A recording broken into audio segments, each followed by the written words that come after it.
Zefanya 3. Hukuman atas Yerusalem. Celakalah si pemberontak dan si cemar, hai kota yang penuh penindasan. Ia tidak mau mendengarkan teguran siapapun dan tidak memperdulikan kecaman. Kepada Tuhan ia tidak percaya dan kepada Allahnya ia tidak menghadap.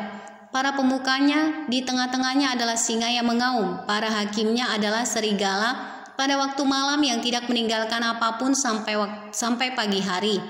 Para nabinya adalah orang-orang ceroboh dan pengkhianat. Para imamnya menajiskan apa yang kudus, memperkosa hukum Taurat. Tetapi Tuhan adil di tengah-tengahnya, tidak berbuat kelaliman. Pagi demi pagi ia memberi hukumnya, itu tidak pernah ketinggalan pada waktu fajar. Tetapi orang lalim tidak kenal malu. Aku telah melenyapkan bangsa-bangsa, menara-menara penjuru mereka telah musnah. Aku telah merusakkan jalan-jalannya sehingga tidak ada orang yang lewat. Kota-kota mereka telah ditanduskan sehingga tidak ada orang dan tidak ada penduduk. Aku sangka tentulah ia sekarang akan takut kepadaku, akan mempedulikan kecaman dan segala yang kutugaskan kepadanya tidak akan lenyap dari penglihatannya. Tetapi sesungguhnya mereka makin giat menjadikan busuk perbuatan mereka. Oleh karena itu tunggulah aku, demikianlah firman Tuhan. Pada hari aku bangkit sebagai saksi, sebab keputusanku ialah mengumpulkan bangsa-bangsa dan menghimpunkan kerajaan-kerajaan untuk menumpahkan ke atas mereka geramku, yakni segenap murkaku yang bernyala-nyala, sebab seluruh bumi akan dimakan habis oleh api cemburuku. Janji keselamatan. Tetapi sesudah itu aku akan memberikan bibir lain kepada bangsa-bangsa, yakni bibir yang bersih, supaya sekaliannya mereka memanggil nama Tuhan, beribadah kepadanya dengan bahu-membahu.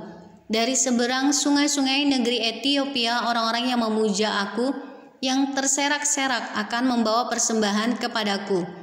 Pada hari itu engkau tidak akan mendapat malu karena segala perbuatan durhaka yang kau lakukan terhadap aku.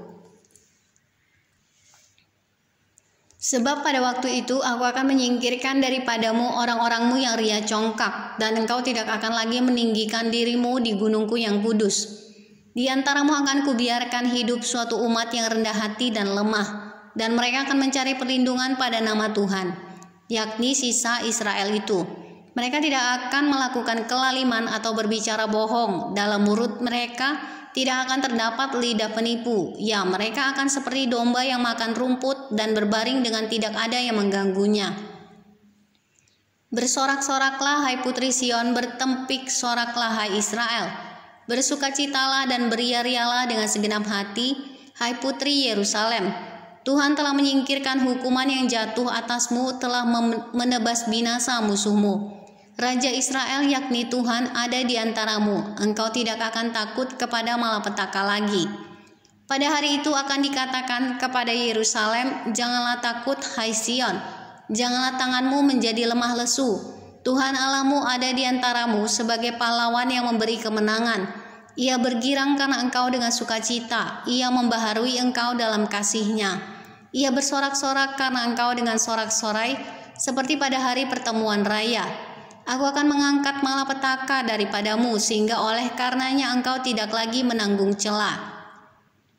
Sesungguhnya pada waktu itu aku akan bertindak terhadap segala penindasmu, tetapi aku akan menyelamatkan yang pincang, mengumpulkan yang terpencar, dan akan membuat mereka yang mendapat malu menjadi kepujian dan kenamaan di seluruh bumi.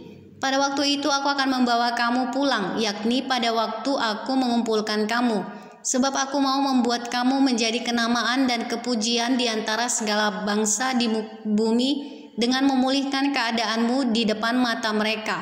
Firman Tuhan.